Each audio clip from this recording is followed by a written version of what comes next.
Kenapa spare part yang minta diganti tuh harus segini banyak gitu loh. Kenapa nggak cuman 3 ini?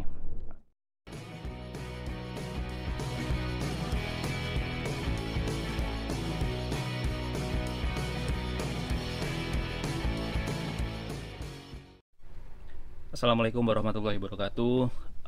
Halo sahabat, berjumpa kembali di channel teman nyetir. Kali ini saya akan membahas tentang kopling, penggantian kopling set ya.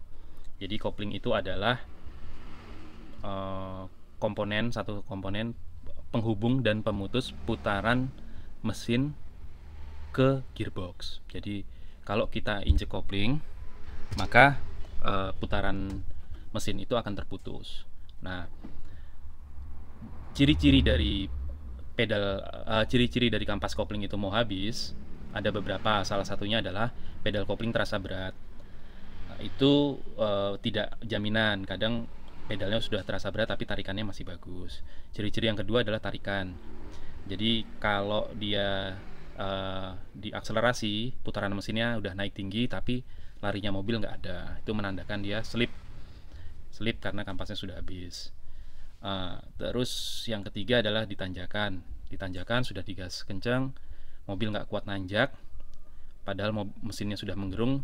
Itu juga ciri-ciri kalau kampas kopling sudah mau habis. Nah, yang paling parah adalah gigi tidak bisa dimasukkan walaupun pedal kopling sudah ditekan, jadi koplingnya loss. Itu salah satu ciri juga kalau kampas kopling sudah mau habis. Tapi bukan satu-satunya bukan satu-satunya penyebab ya. Bisa juga master koplingnya, kalau mobil kopling hidrolik seperti R3 atau Nissan Nivea itu bisa juga master koplingnya jebol, tuh bisa juga. Jadi walaupun kopling sudah diinjak tapi gigi susah untuk masuk.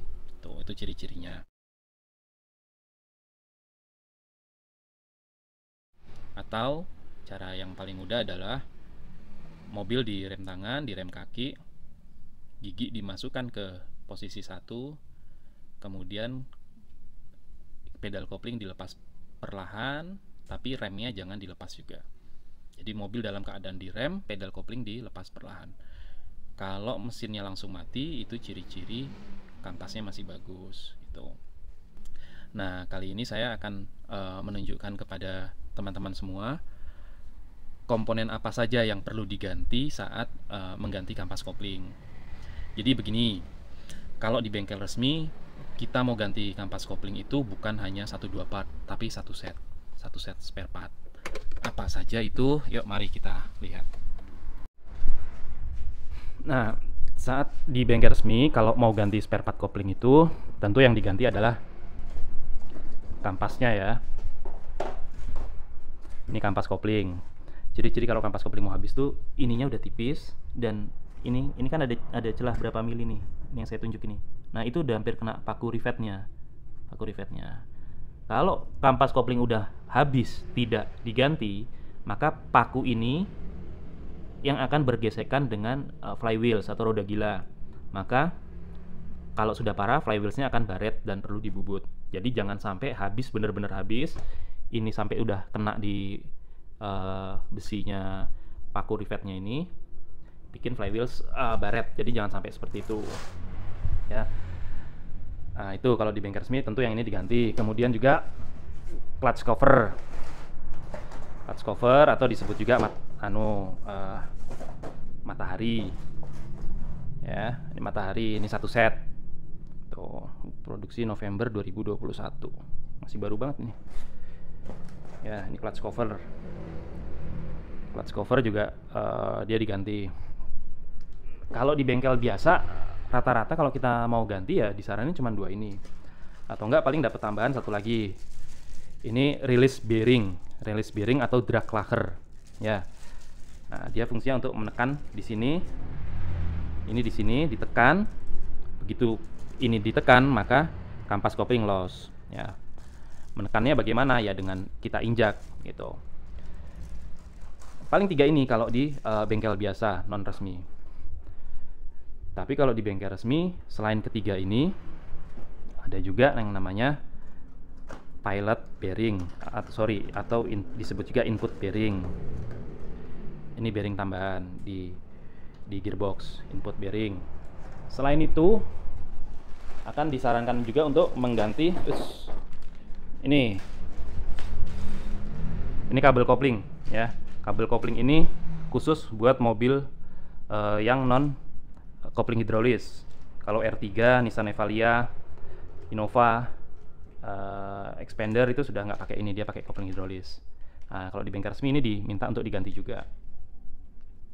Kalau ini nggak diganti di kopling hidrolis, ada namanya master kopling bawah, itu yang sebaiknya diganti juga. Tambah satu lagi ada namanya seal crook as, itu minta diganti juga kalau di bengkel resmi. Nah, pertanyaannya, kenapa sih kok di bengkel resmi yang spare part yang minta diganti itu banyak banget? Kenapa spare part yang minta diganti itu harus segini banyak gitu loh? Kenapa nggak cuman 3 ini? Nah, jadi Anda jangan berburuk sangka dulu ke bengkel resmi. Jadi kalau di bengkel resmi adalah ini kenapa disarankan untuk diganti adalah karena saat membongkar gearbox, melepas gearbox untuk ganti kopling ini, itu kan biayanya mahal ya. Di bengkel resmi dipastikan di atas 500.000, itu ongkos kerjanya aja. Kalau di bengkel biasa 300-350 ribuan lah, itu paling minim. Nah, kalau itu sudah turun ya, maka sebaiknya komponen-komponen yang kecil ini dan seal crook as itu juga ikut diganti. Karena apa? Kalau ternyata dia sudah ganti tapi bearingnya ini yang murah ini, harganya paling tinggal 30.000, itu ternyata bunyi dan rusak, maka ongkos kerjanya akan sama dengan ongkos kerja ganti plat kopling gitu. Ongkos kerjanya akan sama dengan bongkar kopling gitu. Padahal spare partnya cuma 30.000, spare partnya cuma 25.000 gitu. Ongkos kerjanya akan sama. Nah, maka itu bengkel resmi menyarankan saat ganti kampas kopling ini, maka komponen-komponen kecil ini juga sekalian untuk diganti, supaya sewaktu-waktu dia rusak itu rusaknya itu sebelum rusak sudah diganti gitu. Jadi nggak perlu biaya bongkar seperti ganti kampas kopling gitu. Tujuannya itu, toh harganya juga nggak seberapa. Makanya saran saya kalau ganti kampas kopling, input bearing, pilot bearing ini diganti. Terus satu lagi ada seal crook as, itu belum datang spare partnya, seal crook asnya juga diganti.